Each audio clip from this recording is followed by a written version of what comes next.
Good morning and welcome to the Sunday Coffee edition.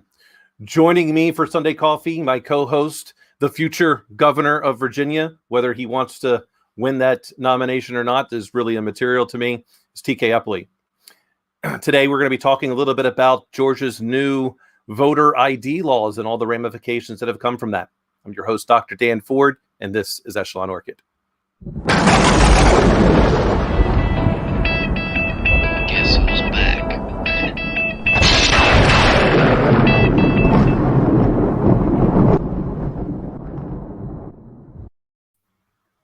Good morning, TK. Good morning, fine sir. How are you doing? I am doing well. You know, I've got my damn it feels good to be a Michigangster. Even though we got booted out of the NCAA tournament, you know, it's still good. You didn't get booted out. You lost. There's a difference. Getting booted out means somebody did something and said you can't play. Yeah, we weren't like Duke that, you know, couldn't follow the rules and got a bunch of people, you know, with COVID, and then they had to say I'm not going to play anymore. But so so TK, once you're governor of Virginia, how were your voter ID laws work? What? I'm telling you what, if I'm governor, we better hold on tight because the Earth's going to stop spinning and we got to fly off. Look, I keep telling you, like every time I read the news, I sit there and see, you know, communist Cuomo out there.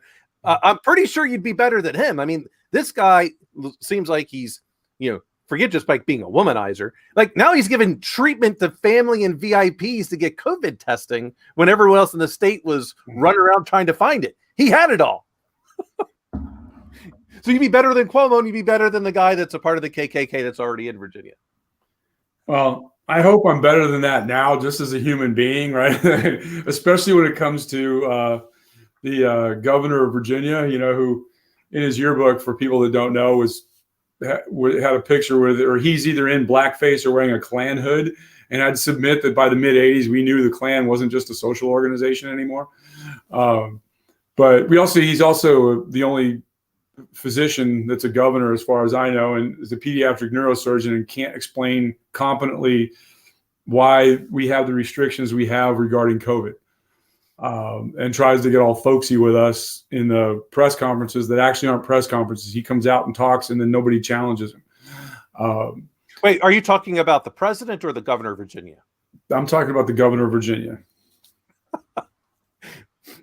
Because they also did that to, you know, to President Biden. So we've got. So I was, you know, I've always been one of these people when it talks about, you know, voter ID laws. I'm like, well, I don't understand what's the big deal. I mean, we have to have an ID for everything, and there is a small percentage, evidently, of Americans that don't have ID that do seem to be predominantly in with people of color. But it's like 1%. Now, 1% of the United States is a lot. That's a big number. Be 3 million people. But I went, well, what's the big deal with Georgia doing this? And someone could fact check it. I think it's 35 states already have voter ID laws, but it's definitely 30 plus. So I can't remember if it's, you know, that, but I started looking at it and going, well, what's the big deal? I don't quite understand why having ID to vote, because especially now, even to travel, I mean, they keep pushing back the timeline, but the, what are they called? The federal requirements for your state driver's license had the real ID. Yeah. So has to have, and mine has it like some like star or something. Right. So I'm going, all right, well, everyone has to do this. If you're going to get on a plane, you need to have ID if you're going to, you know, buy alcohol, buy cigarettes. You need to have ID for every federal service. Yeah. Pretty much. State and federal service, right? You want to go get AFDS, you want to go get Medicaid, you have to prove that you are who you say you are. Right. Here's this in general terms, like in the macro, in the 10,000 foot view. If you want to have legitimate elections, people have to properly be ID'd to ensure that one person votes one time and that the people that are voting are eligible to vote. Period. End of sentence. Okay. Here's the responsibility of the nation, right? You can take it down to the local level, the state level, but here's the responsibility of the nation. The responsibility of the nation is to ensure that the process of getting an ID is ridiculously simple. Right? Real ID is not ridiculously simple. I got to make an appointment at the DMV. I got to bring water thing. I got to do everything. It's like I can't use the license you gave me before as one of the methods of ID, right? I mean, I can't use this. I can't use that, right? If we're gonna commit to fair and legitimate elections in the U.S., right? Period. Let's talk. I don't want to argue about what happened in previous elections, but if we're going to say in the next election we want to have what is considered to largely be fair and honest elections where one person votes once and it's tabulated, then the will of the nation has to be the following. Whatever it takes, we have to make it unbelievably easy for people to get ID. And if the question about voter rights and how people get ID and who's disenfranchised revolves around the extremely poor, people of color, people in certain areas of the country, then we have a van that drives around Virginia Beach. It's called the neuter scooter to basically neuter dogs.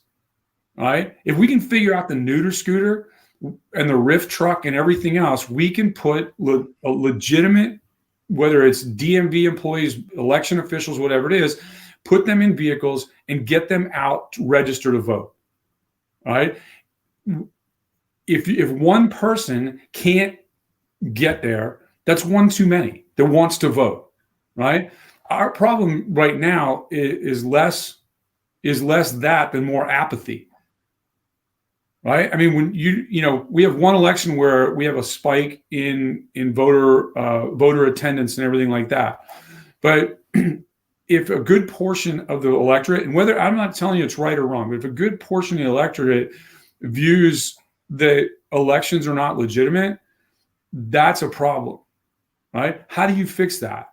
Right. You don't double down on illegitimacy and say, no, we're going to change the paradigm and consider this legitimate. We're going to do everything humanly possible to ensure that every person that wants to vote has a vote.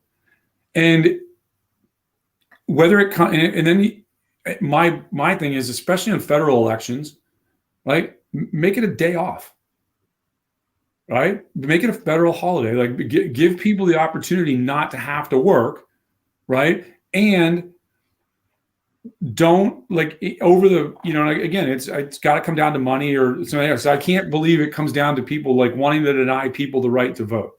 Right? In my heart, I can't believe that because it destroys everything I believe about America.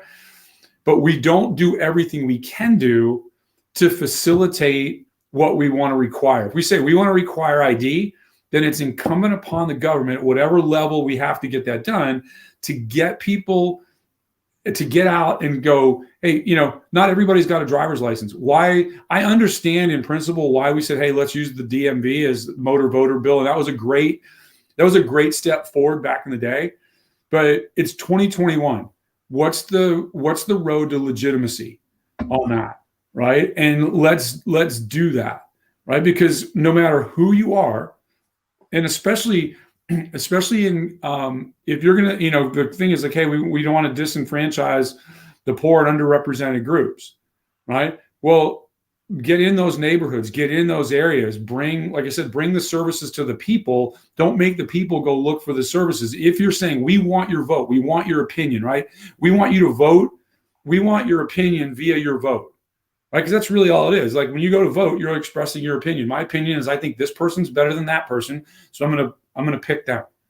Right? We want that by the vote. Absolutely. So I mean, I think it's one. I find it almost absurd as to how much we pay for our driver's license, or even any type of ID that's required.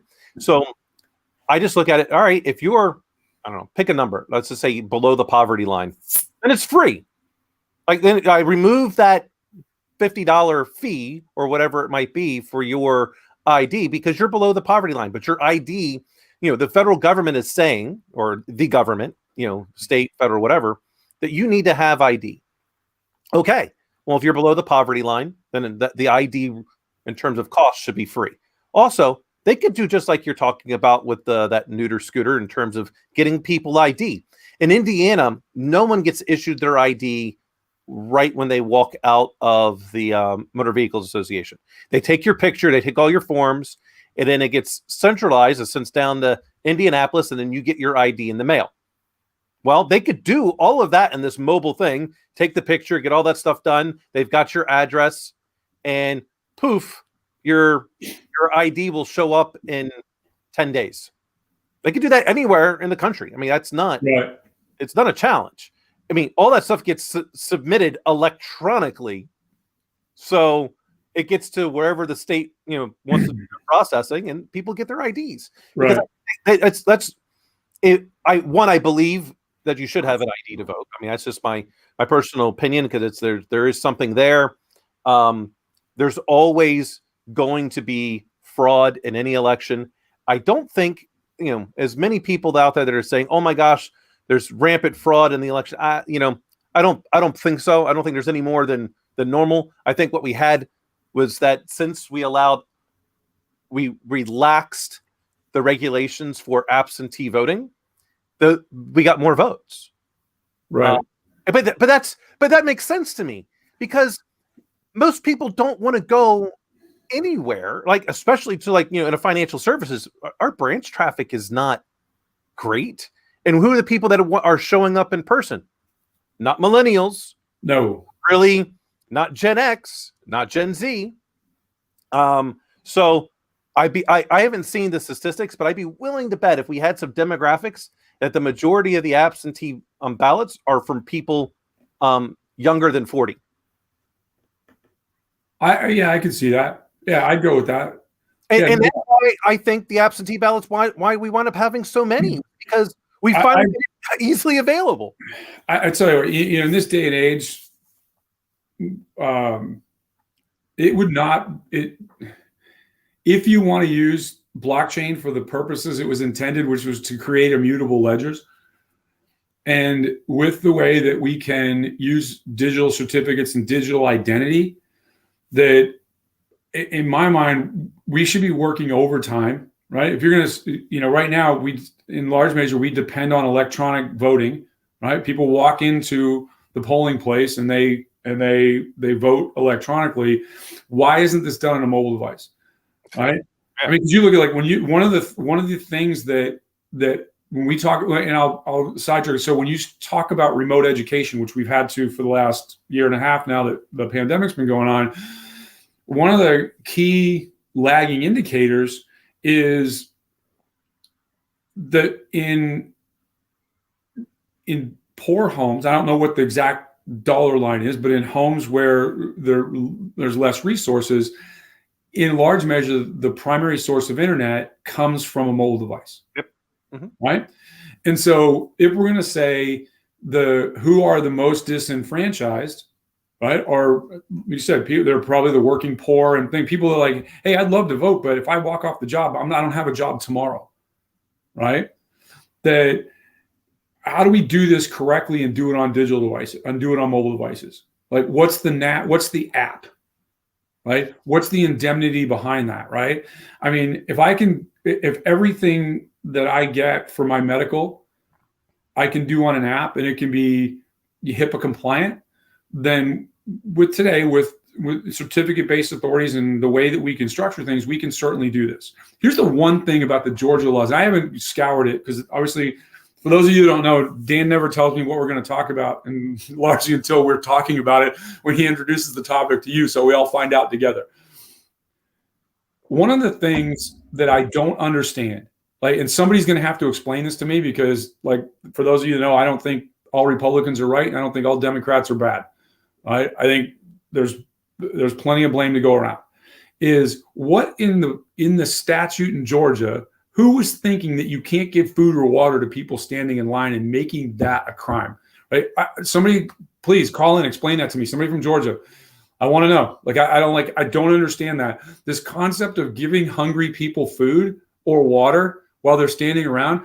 If you're not going to open the polling places or have enough of them, that it becomes a semi-automatic way where the line's moving and everybody goes in.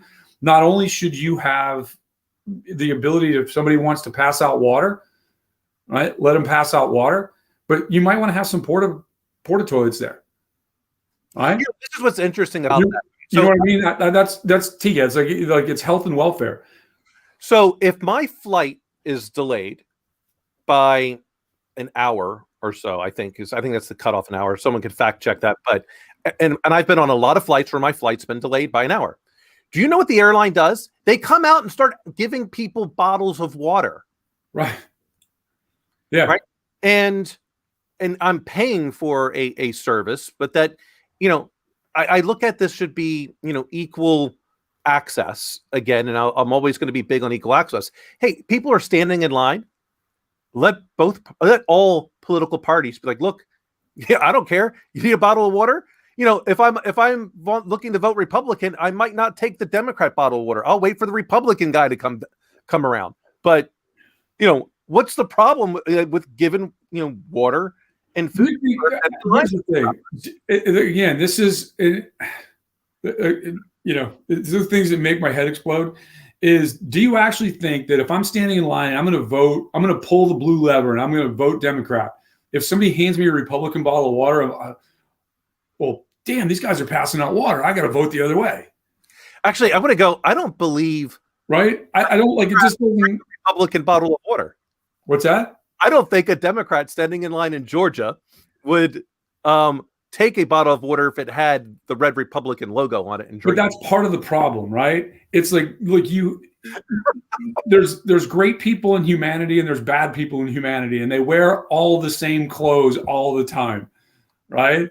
And that's it's. Are you making a reference to like Steve Jobs only wearing the black turtleneck? And no, evil people. I think we've talked about this in great detail. And this, is Thomas Jefferson said that my disagreements with another man has never been an occasion to hate him.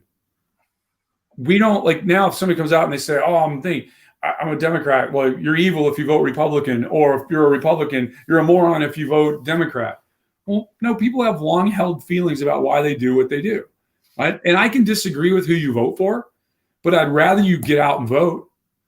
I'm of the opinion if you don't show up and participate in the system, you're not a victim, right, of the system, right? You sit there until you have another opportunity to go to the ballot box and vote. And it's why I think, and I truly believe, that whatever money we spend on elections and everything like that, if leading up to it, we're not spending everything we're not doing everything we can possibly do to ensure that every American has whatever we consider to be a legitimate ID to vote, right?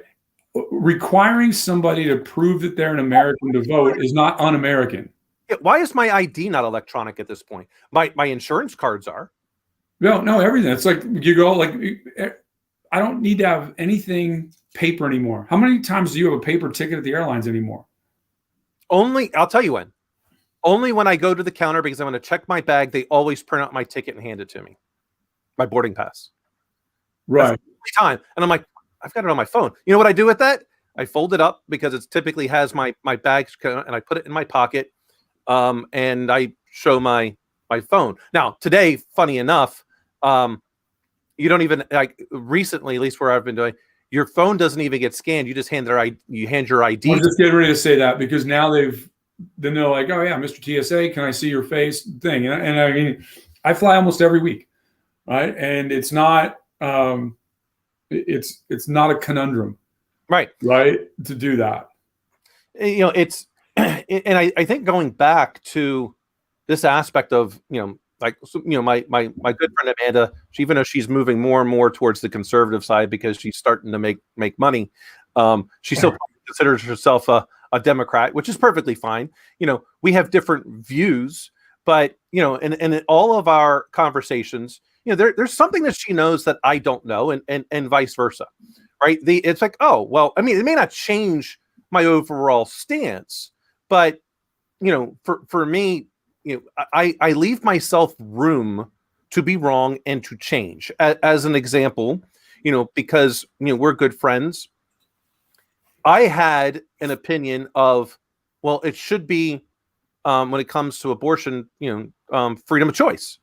Well, then after learning, I'm like, well, wait a minute, maybe necessarily it shouldn't be, or maybe at a certain point, like, okay, maybe the cutoff should change, because if I had not met you, I might not have had a difference or change of mind based on that, because you were adopted, and you've spoken about that. But to me, that kind of changed a little bit of how I view it. Like, what if your birth mother had, if that was available, right? It wasn't available legally in the 1800s. I see. I'm saving you the time. Just carry on with your story. What then we wouldn't have had the actions that, well, at least the way they went down in Panama, right? All those anything. I mean, it's not even that. Think about along your life, everybody you've touched and everybody that's touched you in the second, third, fifth, 100 order effects that change it. And it doesn't always have to be something of great significance, right? How does any human touch another human's life, right? Positively or negatively, but we always look at the positive because that doesn't hurt people's hearts, right? Right? So along the voting rights, what do you think about this? What do you think about the Speaker of the House standing up and advocating to make the national voting age 16? I actually am completely against that. As a matter of fact, I even go so far as to say I think I think 18 in many ways is too young. Well, if you're going to say 18 is too young, this is my problem with is if you're going to say 18 is too young, then only require 21-year-olds and above to go fight for the country. Well, right? I'm not necessarily against that either. Right, but we're a volunteer military that seems to have gone quite well for us. Well, but we were volunteer military that does quite well, and the average age of a flight deck on an aircraft carrier is 19. Right, and so when people tell me that kids can't do this, they're irresponsible, they do this, go park a $50 million jet 3 inches away from flying over the side of an aircraft carrier. Right, we have some incredibly intelligent, gifted human beings that are 17, 18, 19 years old that for various reasons, some of which are patriotic, some of which could be economic, some of which are like, hey, I just want to go do something cool and travel. And everybody joins the military for different reasons. But I don't think advocating for an age of 21 to go do anything, I think it's restraint of trade, right? I just like when we talk about one and done in college basketball, or is restraint of trade. If somebody has the skill and can do a job for whatever faux reason, they shouldn't be held back from doing that, right? Here's my argument against a 16-year-old voting age. Your brain forms at two different rates. The emotional side of your brain forms early so that you can create contact and create relationships with your parents, with other people, and everything like that, right? And so the emotional side of your brain at 16 is really highly functional. The fact-based side of your brain is not, right?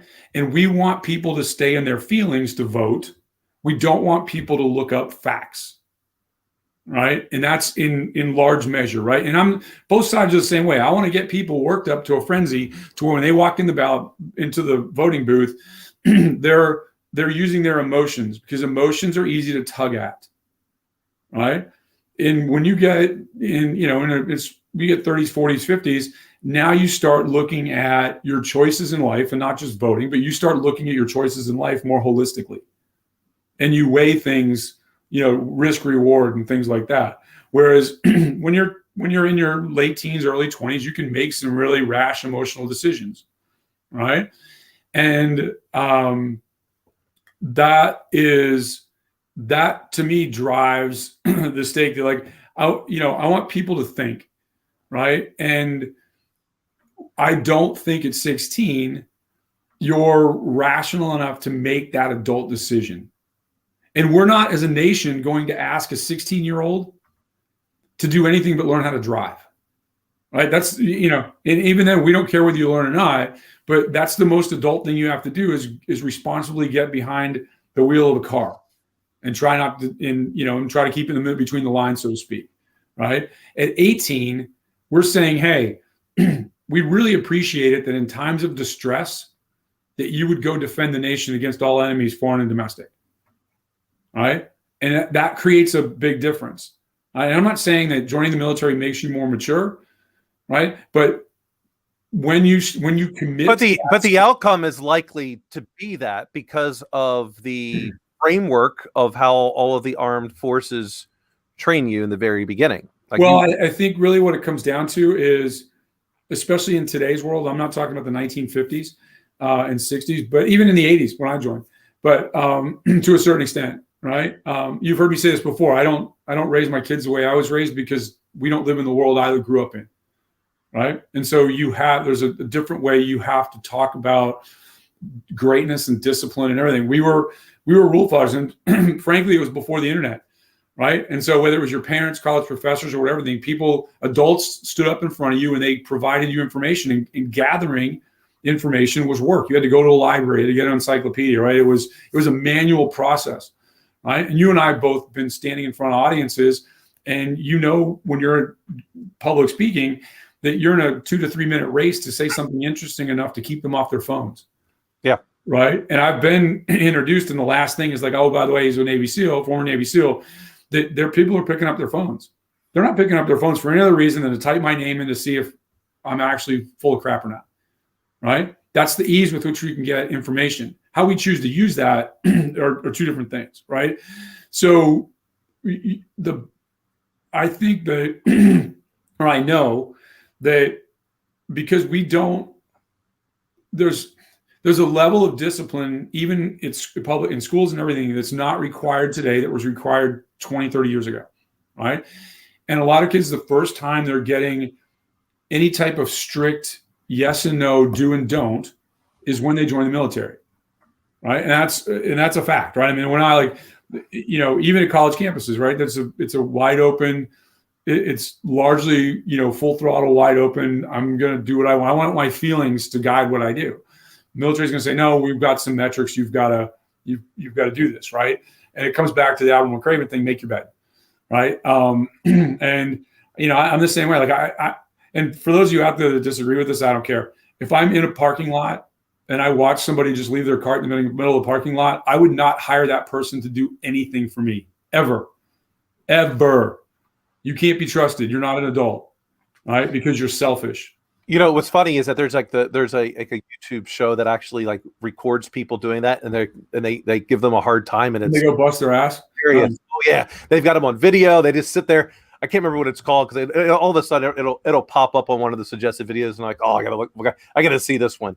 But I think a lot of it is, we spend a lot of time telling people when they're younger now to get into your feelings and create a sense of self, which I'm not against at all. You have to have a strong sense of self, but that strong sense of self has to come with the responsibility, in my view, of looking at others and saying, hey, how can I take my confidence, my sense of self, and be of assistance to the rest of humanity?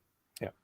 So going back to the aspect of, as we were talking about the age 18 and why I'd be perfectly fine at 21. Part of that happens to be in the way in which dependent care is today. Like the burden on me, even though I would probably do it regardless, I just don't like having to be forced necessarily to do it, is to have my children on my health care until they're 26 or they become married.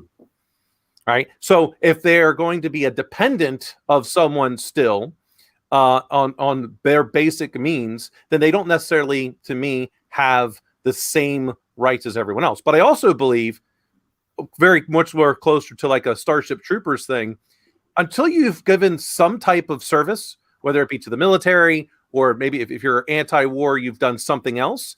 I kind of look at that as the requirement. If it was me as the emperor of the universe, I'd be like, look, you have service, you get to vote. Like that's, to me, a requirement for back to being a citizen, some type of service back to your country, whether it be to the military, so, maybe you want to work for the Red Cross, whatever it might be, list your designations. But that's kind of where, why I'm like, okay, well, I'd be fine if it was 21. I'm not, mainly because, well, I think our country would be better off if we had some type of mandatory service that we had to give back to. I'm going to put the hat on of a group of my friends, right? And I'll say it exactly like they would say it. We have public officials today outright telling Americans to hate America, right? I'm saying it like they're saying it. And if we're gonna expend energy listening to people saying America's less than, America's this, America's not that, it's not this, then you're not going to attract people to public service of any type, right? Oh, likely true. I would agree. And when you talk about liberal elites, it's appalling how they talk about people that join the military. Oh, they're too stupid. They couldn't do anything else. Right? Take that 19, 20-year-old that's operating a nuclear reactor on a ship or a submarine and tell me that he's too stupid to do, or she is too stupid to do anything else. It's not the case, right? Whether it's electronics or anything. Yes, are there people that in certain walks of life and certain jobs, they join the military because they grew up in a place where they were underfed, undernourished, under medical care, and under housed, and they view that as a way to get up and get out? Absolutely. Right? But the byproduct of the all volunteer military is that we have an extremely professional force. Oh, right? yeah. Because you don't have people that don't want to be there. Workforce education is the number one, to me, mission of our armed forces. It's workforce education. Right. From the moment you get in till right. And they've built a model of getting people whatever job you show up at, right? And here's the beautiful thing. Unlike some of the caste systems that exist in certain industries, if you don't like what you're doing in the military, at the maximum, you're only 3 years away from doing something else. And that means the day that you don't like it. I mean, if I graduated college, I got to do something for 3 years sometimes, right? And I can fill out a chit and go do something else, right? And if you don't have the requisite academic skills when you join to do certain things, they're going to put you on a path to giving you those skills. Yeah. Because it doesn't help anybody if you stay undereducated. Here's the only thing you have to do is be an active participant in your success, right?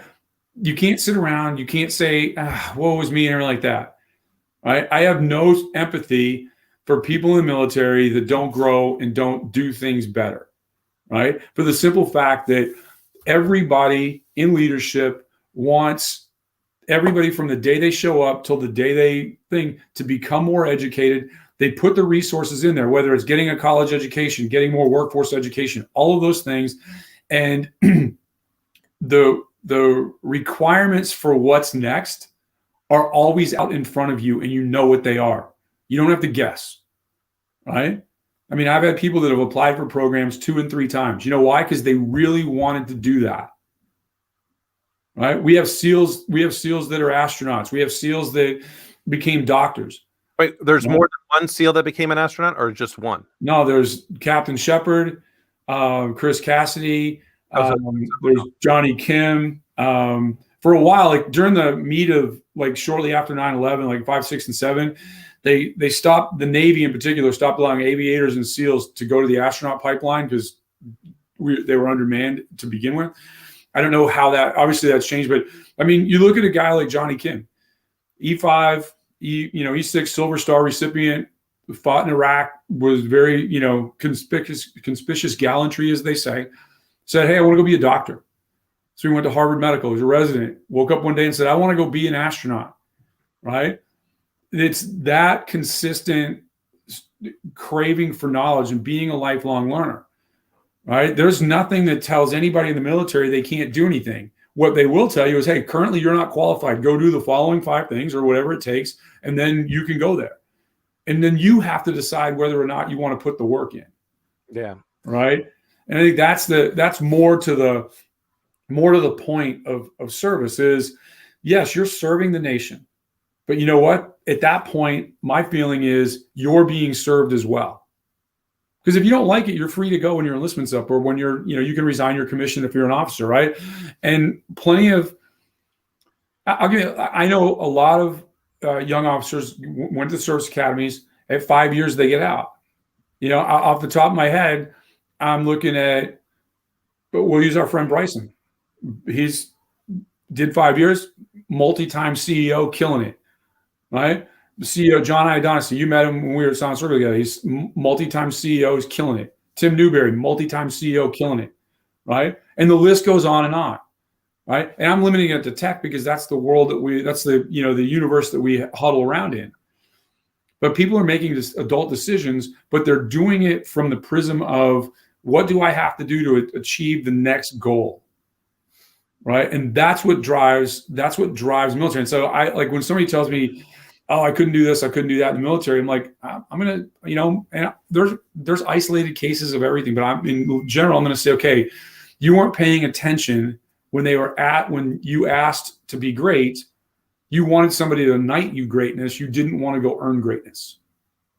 Well, and I think that's many people's unfortunate mentality, is that they believe that they're entitled. All right. And this is a big thing that I see right now in society. People, it's no longer, they feel like they're entitled to everything because they're an American, that they're no longer having to work hard for it. And do we think that's the, and I hate to say this way, do we think that's the every kid gets a trophy, or there's no losers? Yeah, it has a lot to do with that, I think. Yeah. I mean, we're way past the psychology on this, that, when you pat to a bunch of 8-9-year-olds, when you give everybody a trophy, the kids that aren't that good know they're not that good. Right. And you've taken away somebody's reason to strive for greatness because, hey, I want to get that. I want that recognition. Right. I mean, think about it. Like, well, I mean, this is, I'll take it to a slight extreme. If everyone got a trophy when Michael Jordan was coming up, would he have ever actually become the Michael Jordan we know today? Because he didn't make the basketball team his first. He came from his team. I'll tell you, he worked hard to get on the team his sophomore year. I would bet no. Yeah. No, I mean, so when my daughter was a 7th grader, she had the opportunity to go play high school basketball, and she, up until that point, when she walked out to go try out for a team, she was confident she was going to make the team because they were all kids her age, and she was as good as or better than most of the kids. It's the first time I ever saw her be nervous because it was high school kids that were, sometimes 4 years older than her, that she's trying, 4 or 5 years older than her, that she's trying out with. She got out there and played like a maniac. And I mean that in a great way. Right. And then, the coaches go in the office, they're going to decide who's going to be on the team. She comes down and sits next to me, and I could tell that she was nervous. They posted on the wall, and she's sitting there. I go, well, go over and check it out. And she's like, no. I'm like, get over there and check it out. I already knew when a coach comes up to you during the tryouts as a parent and says, hey, we're going to have a game next Tuesday. Can your daughter be here? Right. But I'm not going to ruin. That's a learning moment for her. And it was great to see because it told me how important it was to her. Yeah. Right. And it's the thing. Even yesterday, she's now playing U17 AAU elite basketball, and one of the girls was walking down the court, in transition, and the coach is like, "Hey, walk down there one more time. I dare you to come sit next to me for the rest of the game." Right? It's about achievement. It's about greatness. It's that we call it in the SEAL community, we call it the 40% rule. When you think you're tired, you can't go any further, that's your brain telling you can't work. You're about 40% of where you need to be. Get after it. Right. And getting kids and this is why I'm such a big fan of team sports in particular, and individual activities like running and swimming, I think are great because at some point you have to go internalize and pull yourself up by your own bootstraps. But this, not according to AOC. That's that you're not able to pull yourself up by your bootstraps. That's please stop that. I would find the exact quote about that one and put it out there. Hey, if I want my friends at Baja Coffee if we want to go replace this with brown liquor early in the morning instead of coffee, keep talking like that. It makes me go crazy, right? But again, it's like anybody that tells you that you can't achieve or you can't pull yourself up by your own bootstraps. Yes, everybody has help, right? But the point starts out with you have to want to achieve and you have to want to sacrifice. If you're not willing to do any of that, then expect the average, right? And I put all the time, average is the worst word to me. I don't ever want that associated with my name. I don't think. And trying to get young folks to understand that thing, and putting great people around you in the form of mentors, coaches, teachers, and all that push you to achieve, that hold you accountable for what you can be, not what you are. That is what makes the world great, right? Well, and that one coach that cut Michael Jordan, he was holding him accountable for greatness. This is one of the reasons I do not like Michael Jordan. Michael Jordan, more than anybody else, dragging your high school coach to your Hall of Fame induction speech so you can embarrass him publicly, rather than thanking him for cutting you to ensure that you were going to be great. What a petty, small individual. Yeah, I definitely agree with that. I mean, I'm a fan of what Michael Jordan did during his. No, I'm a fan of him, the player. Yeah, but that him, the man, very small. But I don't know all the different things that may have led up to that. Maybe it doesn't matter. You're a billionaire owner of an NBA team and arguably the greatest player that ever lived. You have to have it within you to be a bigger human being. Oh, yeah, I definitely agree with that. Right? That poor guy's probably made, what does a high school coach make on top of teaching or whatever it is? Probably $3,000 a year. He's not coaches don't coach kids sports because they're getting wealthy. Coaches coach kids sports largely because they enjoy the art of coaching and making people better tomorrow than they were yesterday. Absolutely. Okay? So, this quote, from AOC, going back to that, and this is a big thing. Of course, she's right that no one does it by themselves, but this is where I get into when a student. It's a semantic argument, though. All right, but when a student wants to learn, a teacher will appear. Okay, right. You've got to want to pull yourself up from your bootstraps, in order to be successful. If you don't have that desire, then no one's going to help someone where they feel like I'm going to be talking to a wall. The mentor never seeks out the mentee. No. Period. JP Donnell says that all the time. And it's one of the great, it's like, there's things like you wish you said, like that's one of them. I wish I was like, yeah, because it's totally true. Yeah. Right. You can go and ask somebody, you can do a thing, but the mentor never seeks out the mentee. Right. Because you have to, as a human, find value, go, I don't know everything. I need help. Yeah. Right. And this thing, but what it takes is you still have to say, I want to be great. I'm going to put in the work.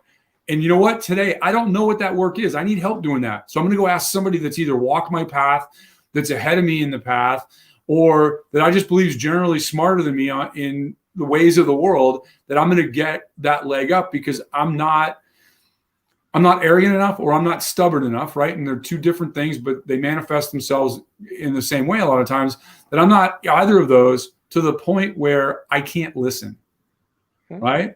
Because what's the number one thing about being a great leader? Shutting your yap and letting somebody else tell you something you didn't know and have a great willingness to be wrong. Right. Yeah, you have to listen. People, as a leader, you have blind spots, and you're hoping that the people that you're surrounding yourself with are going to fill in those blind spots for you. Right. And if you close your ears off to those voices, then you are likely to make a bad decision, or the probability of a bad decision being the outcome is greater than if you actually listen to your people. So, well, I mean, think about it. Like, what are rear view mirrors in cars designed for? They're designed to help you with your blind spots, right? Yeah. They're not foolproof. So what do? Now we put blind spot indicators. We got sensors that senses a car coming up blind to make you more spatially aware, more aware of your surroundings, right? That concept a lot of times is your teammates. In the business world, we call them coworkers, right? Your teammates and your coaches, right? Your mentors, right? And, I always observe, like, Jorah's never had a female coach. It'll be interesting to see down the road what that looks like, right? Just because personalities are different, right? And she's used to being, and a lot of the girls, they're used to being coached really hard, right? and she enjoys that. And a lot of it's very few, and I'll say this in sport, very few people that are great. It comes back to like average people want to be left alone. Good people want to be coached up. Great people want to be told the truth. Right. And I believe those three things to be true. Right. Your C students just want to be left alone. Right. You know, the old adage, hey, when I grow up, I want to be middle management. Right. You want to be high enough to where you're above the fray of the junior people and getting messed with all the time, but you're not senior enough to where you have to hold on to the bucket yourself. Yeah, there's no accountability that you have to worry about. Right? Those people to me are the worst. Like, hey, some people want to be worker bees and they're great sled dogs and they want to get out there every day and bust their butt. And they don't want they want to slide off the dinosaur at 3:30. And they don't mind being paid commensurate, you know, and they understand the trade-off they're going to make. Right? I thought it was one of the worst things I think that happened. I mean, I understood why they did it, but when I first joined the military, you could retire as an E3.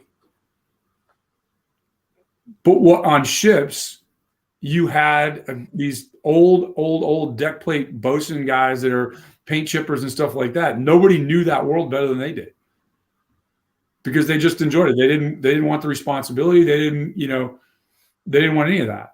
And is there room for folks like that? Absolutely. Yeah. Well, you still need people like that, right? I mean, we would say ditch diggers, right? There are people that that's what they're fine with that. Right. And you know, you have to utilize them appropriately. Right. But I think when you look at the Marine Corps in particular, like they trade out probably 80% of their workforce every 4 years. Right. And so from that, in any given year, there's a very small percentage that are going to move on to become Lance Corporals, and then get into the NCO ranks. Right. And just and be those senior enlisted leaders that the Marine Corps thrives off of. But what it does is it requires a metric shitload of E2s and E3s, right? And it's the model for success that they have. But they don't expect them to stay in the military for any longer than 4 years, right? Sure. And so they are training former Marines. It's not an ex-Marine. They are training former Marines. They're training recruiters, and they want to train people that in the civilian world will be role models so that other young people think, well, hey, that person's got their shit together. What path did they take? And get them interested in the Marine Corps, right? The psychology of the marketing of the Marines to me is fascinating. Yeah. Right. And they have really cool uniforms, right? So if you're going to appeal to, largely an 18-year-old, a 17, 18-year-old young man, what do you get them? Hey, they have really cool uniforms. There's a certain toughness about them, a physical prowess about them, and they're a very tight, cohesive unit, right? And I'm going to get some education. I'll be eligible for the GI Bill. All those things that come along with that, right? But it's the marketing of that through their training. Yeah, sure. Right? And I mean, goes backwards. The Marine Corps was still back in the day it was the only service where you could get meritoriously promoted by going to the drill field to be a drill instructor. They placed that much primacy on entry-level training in molding somebody from being a civilian to being a young Marine, that you could get meritoriously promoted, right? Same with recruiting. They put a primacy on recruiting, right? There's guys who are having trouble making rank. They'll go and they'll make their number for 2 years recruiting and they'll get promoted, right? And rightfully so, right? Because it depends on where you're at. That Marine lifestyle is a hard sell. Yeah, sure it is. Right? Yeah. So in bringing this back to the voter ID, because we had a question being posed about biometrics. Why not use biometrics, specifically fingerprints, as identification? I look at it, that's the last thing I would want. Yeah. I'm like, no. Yeah. We have to use it as, here's the reason. It's actually a part of authentication. This is where we get the factors of authentication. Right. Something I know, something I have. Right. And something that you are in terms of the biometric. Right. All right. So, but the big reason, especially not fingerprints, fingerprints are easily reproducible. It's not difficult today to lift someone's print, turn it into something, put film over your finger, and then, have at it. Yep. You can do, the iris scan I think could be interesting as like a an NFT. Yeah. That could be, because everyone's iris is a little bit different. That could be very interesting, but I don't know that I would want that out there still like that, because it's my biometrics. Like that is a big difference. So I don't know that I would want to go down the aspect of biometrics being my form of authentication as to who I am. That could be dangerous, I think. But regardless of it, you're still at some point, for most people, right? I think most Americans have never had their fingerprints taken. No, probably not. Right? And so you'd still, that process would be more exhaustive.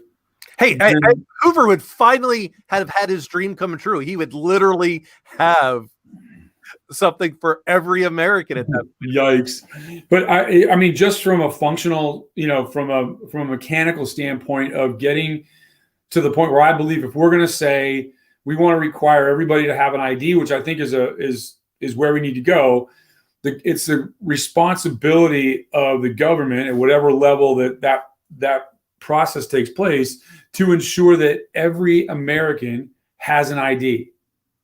Right. And it's the onus is for them to cross the 50-yard line and go and make this happen, not to make, bring the mountain to Muhammad, not the other way around. Right. And that's where, in the biometrics of getting everybody's fingerprints and everything like that. First off, that's going to creep so many people out that the compliance with it will be almost like, for me, it's not a big deal. You know why? Because in the last 30 years, I've given my fingerprints up a number of times, whether it's for, government stuff, where, getting, firearms things or things like that. Right. So you want all that, you got it. Right. It's like when somebody wants me to take fingerprints again, I'm like, just go get the other ones. Right. My fingerprints haven't changed. But I don't know that I would want to do that as my identification. No, I don't either. Yeah. I don't either. Like, I think that the height of the bar with making sure that we make a physical ID extremely simple to get for legitimate voting is where we need to be. Yeah, right? Absolutely. So the rest of this big brother crap that, why would I give you that if I don't have to? Right. So when you become the Virginia, where is voter ID could it be at on your platform? It's going to be with the neuter scooter, right? We're going to like this. We're going to, we'll go buy old bread vans and wrap them as voter ID. Like, to me, it doesn't seem that difficult, right? It's about will, right? And if you have the will to have legitimate elections and you want to say, I want to require ID, this is that right and responsibility, right? If I'm going to come out as an elected official and say, everybody needs to have an ID, the next 10 words need to be how I plan on ensuring that with relative ease, everybody who's a legitimate voter gets the ID that they so richly deserve. Yeah, absolutely. Right? So, as in case you haven't figured, like, we're going to pass out water and food everywhere people vote, and we're going to work on getting it digitally. Yeah. So I'll have almost your entire platform, like, you're pro-life. Now we know where you're at on, voter ID. So we'll have this whole thing. Actually, now I just thought it. Like, now. So in Virginia, I don't know how. I know it's not this way in every state. In Virginia, if you want to go buy liquor, you've got to go to an ABC store. A state-run store. You have to show an ID. Get people to register to vote there. Right? I'm saying? Any place where you have to show a legitimate ID that's a state function, right? But I think that's their argument, in that, well, these people aren't doing those things, so they're not ever having to go show ID.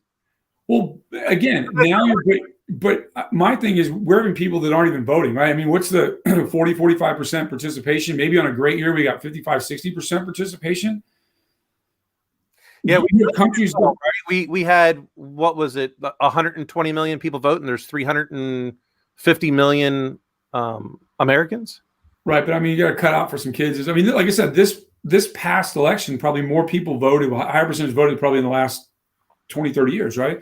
Yeah, it was very high. Voter apathy is another big problem. How do we keep people consistently engaged in the program? Good. I wish I knew the answer. I'm looking up the. Say we had roughly just under, looks like 2/3 of eligible voters voted. Yeah, that's probably the highest participation we've had in 20, 30 years at least. Yeah. Right? Are we 60%? We had 60%. Okay, so let's say that we got to that 60% just on the fact that we had a polarizing election. Well, yeah, because I would like to believe that we had roughly 12 to 15% more people voted because we allowed we laxed the regulations on absentee voting. I don't mind the mail-in or the absentee voting. What I do mind is that you were in certain states, they were allowing votes to be calculated that arrived after election day.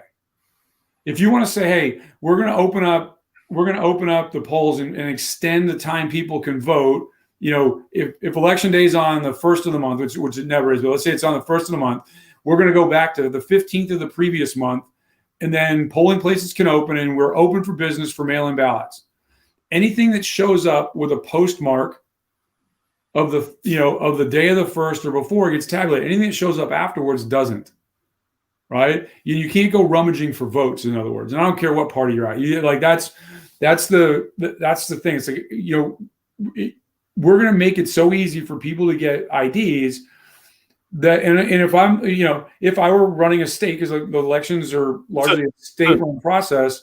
That in the state of Virginia, every election day is going to be a paid holiday. If you don't like it as a business, move out of the state, because it's not a winnable argument. Like, no business is going to be like, well, okay, one day a year in November, I've got to add. Virginia, like Virginia Beach used to be for mayoral elections and local politicians for city council and everything. They did the votes in May, but what they were doing was guaranteeing that a small cobble of business people and like-minded people would largely show up and elect people that would make sure that they could take care of it, because it wasn't on the general ballot and most people weren't taking time in an out-of-sequence way to vote.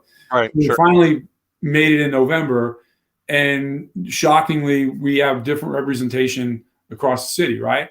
But you look, to me, it all starts with if you're going to tell somebody they have to have an ID, which I think is a noble and just thing to do, to prove that you are a citizen of this country and that you have the sacred right to vote, right?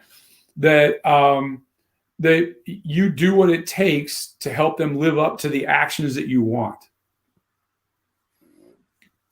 Absolutely. That's a general behavior thing to me. It's like, don't require something of your children that you're not willing to do or that you can't help them live up to. Absolutely.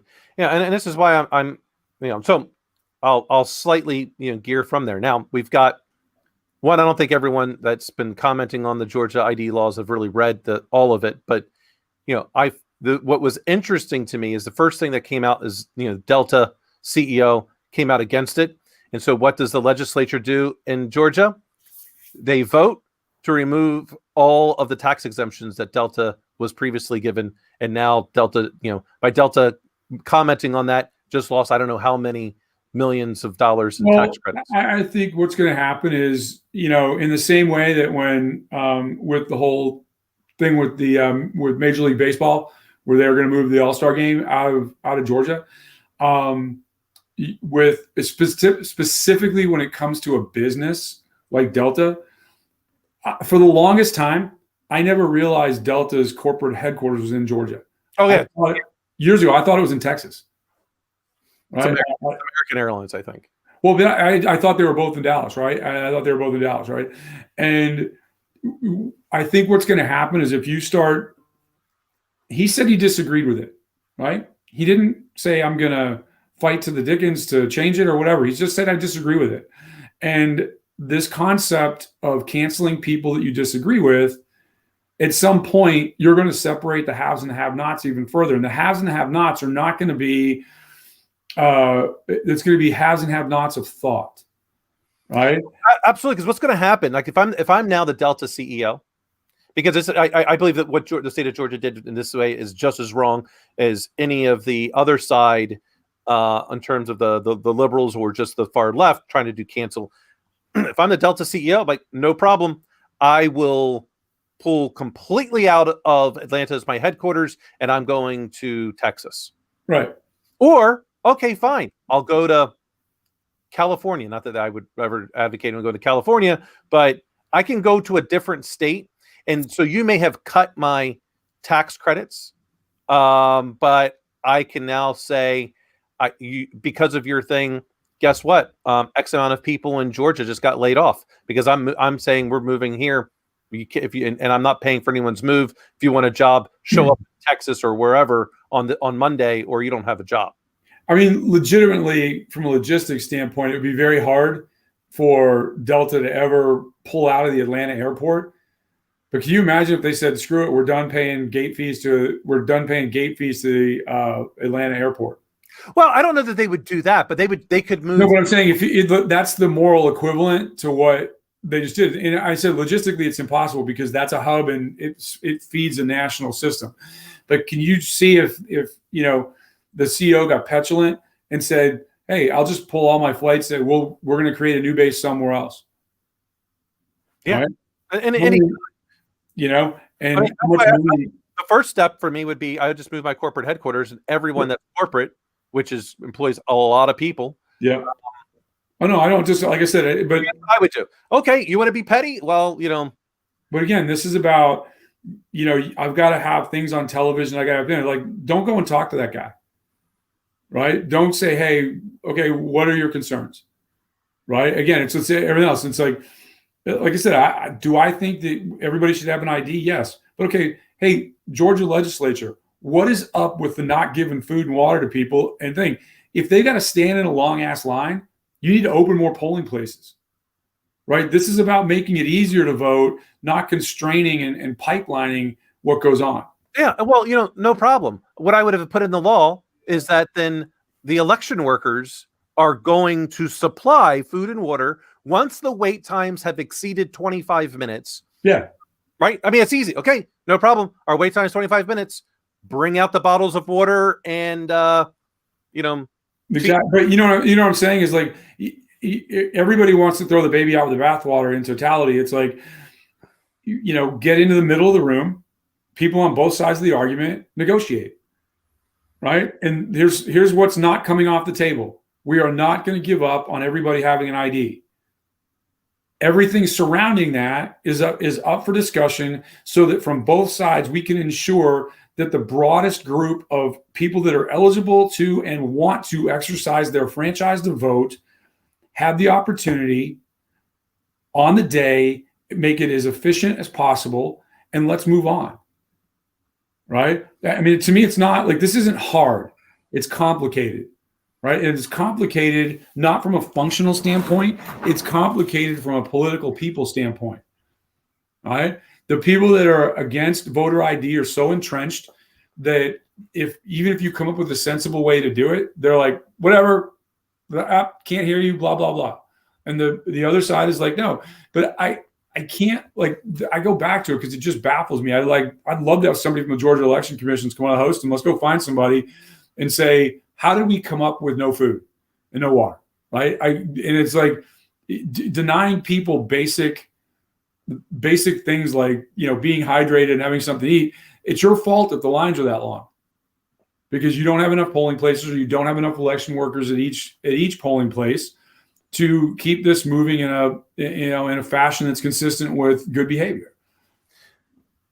And this is where when I've seen a lot of the news reports when it comes to the elections, it is kind of disheartening when you take a look at some of the underserved communities and their polling stations and how far they are from everyone in those areas, and the wait times are abysmal versus going to more affluent areas. Totally. It's almost like there's a polling station next to every Starbucks, and they're over. Again, it's my idea. It's the voting scooter. Right? We had the neuter scooter. I got the voting scooter. It's like you don't. You don't have to have polling places in a hardened building, physical location.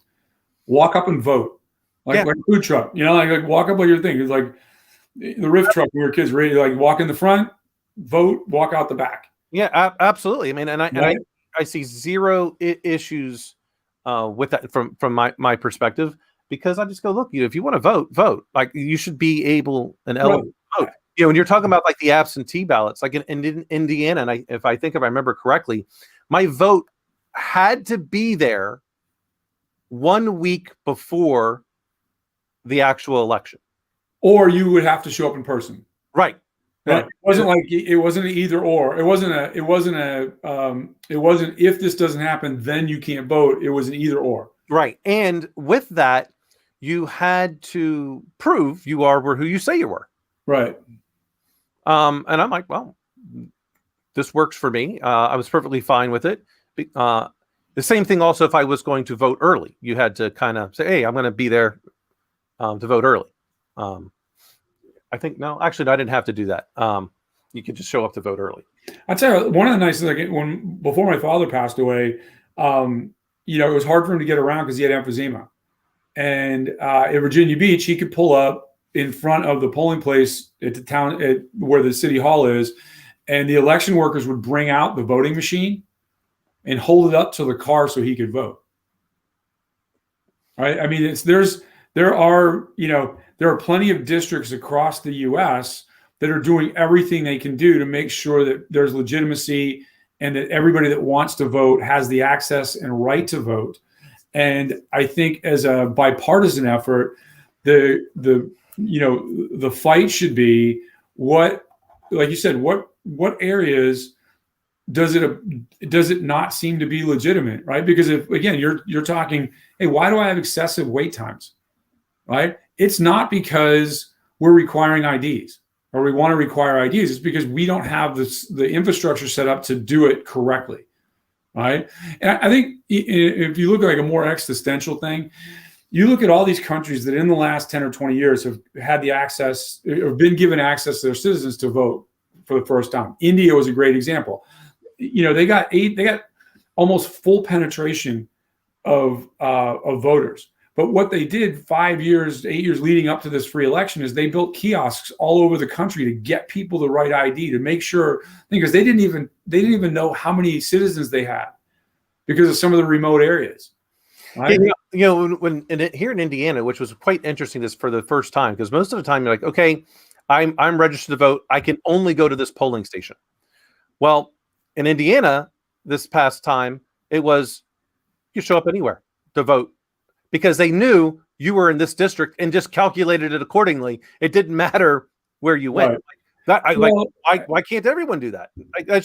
Shouldn't matter where I show up to vote. I've showed up to vote. It knows based on my voter registration as to what district I'm eligible. Yeah. Computer program. It goes, this is Dan Ford. He's in district blah, blah, blah. We'll pull up those candidates for that one. Bam, done. Right. I would say that's the miracle of technology, right? 20, 30 years ago, you had to show up at your polling place because it was a hard ballot. Yeah. Right. And you couldn't do that. You do that. Right. So again, I think that this is a conundrum of human invention, not technology. And that where it's not, like you said, I don't think it's hard to go, hey, it looks like this area is not being given equal access to timely voting. What do we do to fix that? Right. And it's like, again, it's established a clear-cut set of guidelines that, hey, you have to do this, you have to do that, and then properly funding it. 25 minutes. You shouldn't have to wait in line longer than 25 minutes to vote. No. How long? I was thinking, how long do you wait in line at the grocery store? I don't. Okay? But I'm saying if it's ever any longer than that, then we're not doing the right thing, right? And nobody bitches about waiting in line at the grocery store. All right. Well, no, it should be waiting in line at a grocery store when the news has said there's going to be a snowstorm or a hurricane down here. Yeah. Either one. You should not wait long line at that, which is probably still less than 25 minutes. Right, but that's what I'm saying. It's not. I mean, sometimes when you're in a hurry, it might seem like you're waiting a long time, or it might look inefficient. But like, hey, put the appropriate amount of people. Like, you know, if Walmart can figure out that on a Saturday morning everybody's going to be there, they have more cashiers. Then on a Monday night they have less. Why? Because they're catering to the number of people to be there, and they want to have a wait time to be normed to probably 2 or 3 minutes. Right? I don't know what the exact is, but they want a normal wait time, and they have data that, hey, people. So if I go and by working my ass off from today until 2022 to guarantee that every person that wants to vote, every legitimate American that wants to vote has an ID, and we're walking to them, not the other way around, then leading up to 2022, how do I make that the mechanics? Go put the person that schedules Walmart or Target or any of these big box stores and say, hey, on today, what are we going to do? Right. Well, how many people are we going to have show up? Well, you know, times, right? If you go to Walmart or Target, why not have the voter registration stuff there alongside of, let me get you your ID? Right. I'm down. I'm totally down. Right. But like I said, the point is, we're making excuses rather than trying to find solutions. Right. Because on both sides, and I really do believe it's both sides, neither of them want 100% voter turnout. I don't think either wants voter 100%. Well, I look at it this way. You've got on the left and on the right, the extreme ends, you've got 10% of the, and they drive the train, right? They're who you see on the news every night. In the middle and closer jammed to the middle, you have about 70, 80% of Americans, right? And they're middle-class people that are trying to work hard. They want to send their kids to school. They want a better life for them than they had themselves. They don't want to pay too much in taxes, and they just want to largely be left alone, right? And they're in the middle. When they get angry or they feel there's a lack of transparency, or that they're going to have their fundamental needs not taken into consideration because they don't fall into one of the groups that is being yelled at on either side of the coin, that they're going to, that's the danger, right? It's the danger with lack of transparency in government, right? I personally believe we've had zero transparency with regards to COVID. And it's why I think you're going to get mass non-compliance with anything the government wants to do here shortly, because people are over it, right? You can't hold somebody hostage for somebody that has a 99.99995 recovery rate. That's the recovery rate for COVID is better than the SLAs you're going to get when you install new software. Yeah. Right? Absolutely. Well, my friend, I have to get ready for Easter breakfast. Have fun, my friend. Happy Easter to you and to everyone else out there. And are you having rabbit for Easter? I certainly wanted to. You were voted down by a sensible human being called your wife. We do have at this place called DC Meats that actually does have ground rabbit. You didn't get your way though, did you? No, I didn't get it. You didn't get rabbit sausage? No, I did. I definitely wanted to, but because I'm like, hey, if it's ground, like you just throw that in chili, no one's gonna know. As always, Dan, I get left speechless. All right, my friend. Thank you so much. Have a great week. Take care. Happy Easter. You as well.